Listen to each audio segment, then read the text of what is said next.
Conflict exists and happens. Usually, when we hear the word, we think about conflict between two or more people. However, what about conflict within our own lives? Like when we are conflicted about a choice. Sometimes there are situations where an individual must pick between two or more options that have opposing motives.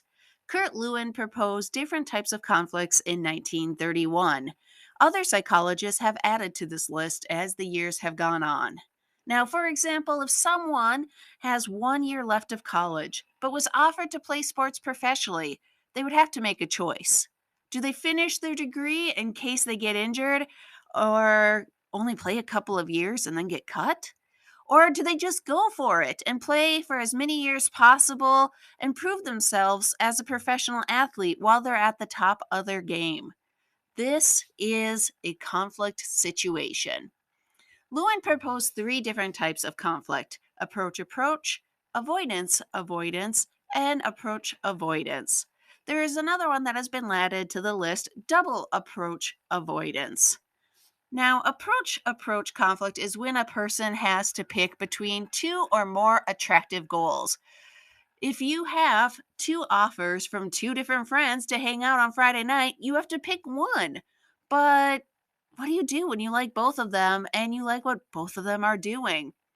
Now, of course, you could always see if, well, one can stop their plans and come hang out with the others. But if that doesn't work because both of them have very set plans, you have to make that choice. You have now an approach conflict. Another example is picking which college to go to when you like more than one and are accepted to both of them. These choices can be difficult. The next is avoidance. This type of conflict involves a person having to pick between two options that they don't like. In other words, they have to pick the lesser of two evils. Think of that point that you get to when you no longer can procrastinate on homework. Do you pick to do your math or your science when neither are your favorite subject?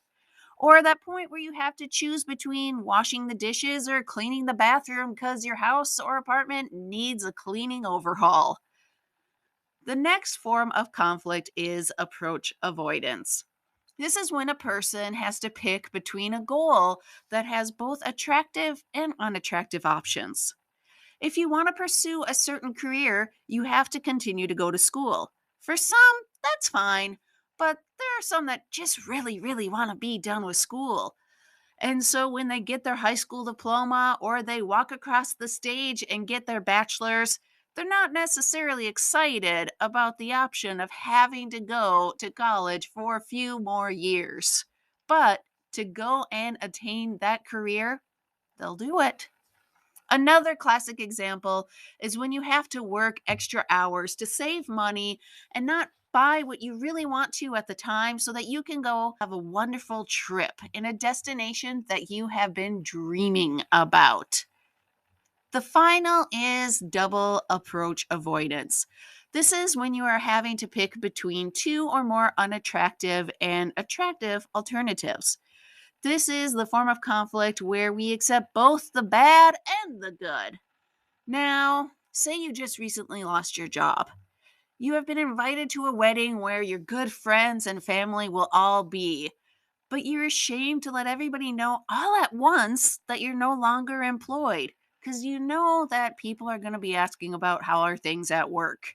Now you have two options. You can stay at home and feel low or even possibly depressed about missing this great event, or you could go to the wedding and risk the possibility of feeling ashamed.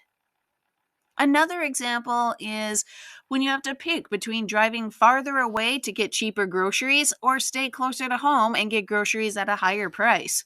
You have more time on your hands if you stay close to home, but less money in your pocket.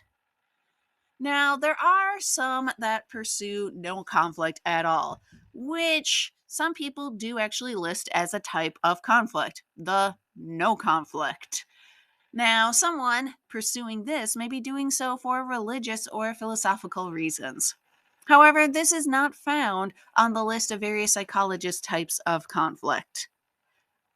Thank you so much for listening. If you have any questions or comments, leave them down below. And if you enjoyed this video, make sure to press that like and subscribe button so you don't miss out on new videos when they're posted. Once again, thanks for listening. Bye-bye.